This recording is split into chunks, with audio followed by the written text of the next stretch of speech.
A días de conmemorarse 5 décadas desde que Chile optó por nacionalizar su principal mineral de exportación, académicos y protagonistas de la historia del cobre nos relataron la importancia de un proceso que tuvo una serie de dificultades. En la siguiente nota recordamos lo vivido desde aquel 11 de julio de 1971 en adelante.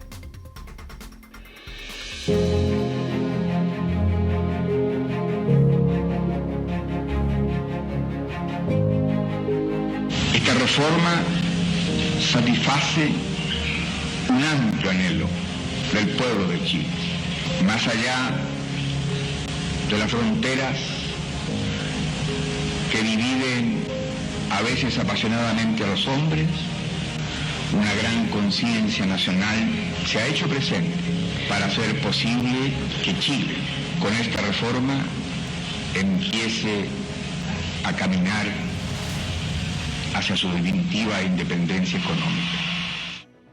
Fue parte del anuncio que hace 50 años cambió por completo a la industria minera del país. Una modificación en la Constitución que sigue vigente y consiguió importantes beneficios económicos, posicionando el nombre de Chile en nuevos mercados y continentes, sin antes haber pasado por una serie de dificultades tras las consecuencias de expropiar a las empresas norteamericanas que hasta ese entonces explotaban este tan preciado recurso natural.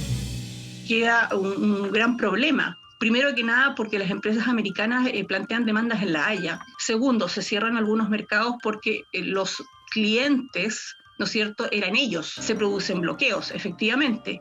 Hay falta de repuestos. Igualmente, hay embargos de producciones de cobre que van en viaje a sus destinos. Un camino que comenzó en la década del 50 con la creación del Ministerio de Minería de Chile, que finalmente tomó fuerza y se concretó un 11 de julio de 1971, nacionalización total de este recurso, que previamente tuvo un proceso de chilenización en el gobierno del expresidente Eduardo Frei Montalva. La chilenización lo que plantea es que el Estado chileno sea socio de las compañías norteamericanas en la explotación de cobre. Una idea que en algunos casos contempló la compra del 50% de las compañías que operaban la industria en 1966, pero 5 años después alcanzó la adquisición de la totalidad de estas. Fue el presidente Salvador Allende quien planteaba que el cobre era el sueldo de Chile. Chile se pone pantalones largos en un afiche muy lindo sobre la nacionalización del cobre, sí. Y fue este precisamente el eslogan que motivó a los profesionales, ingenieros con vocación que se echaron al hombro una industria que hasta ese entonces era desconocida, todo para sacar adelante la economía chilena.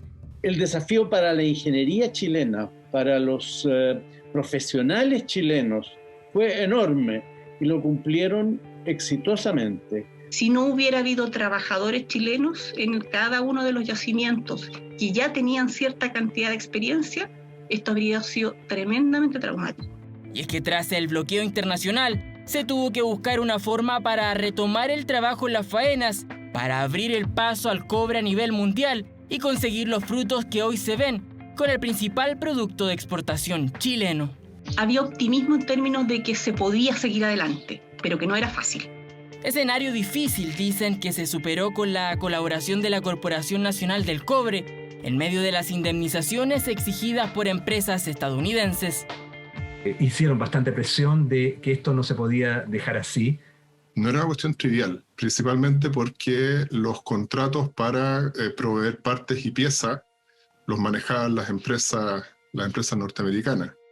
Incautación de las cuentas bancarias, bloqueo financiero a Chile en los bancos privados norteamericanos y organismos internacionales fueron solo parte de las consecuencias de este cambio radical en la forma de operar, que se verá reflejado en un documental que prepara la Universidad de Chile. Hay mucho dato técnico, hay mucho énfasis también en lo político, que fue muy, muy importante, pero no demasiado en lo que fue la experiencia de tener que hacerse cargo de ese proceso. Y es justamente eso lo que esta obra audiovisual que proyecta su entrega para fines de septiembre retratará. El pasar de aquellos incipientes expertos de la minería chilena, la historia de los protagonistas que lograron consolidar una industria y que a 5 décadas de su nacionalización mantiene vigente a nivel mundial a Chile como el mayor productor de cobre. No olvides suscribirte a nuestro canal de YouTube.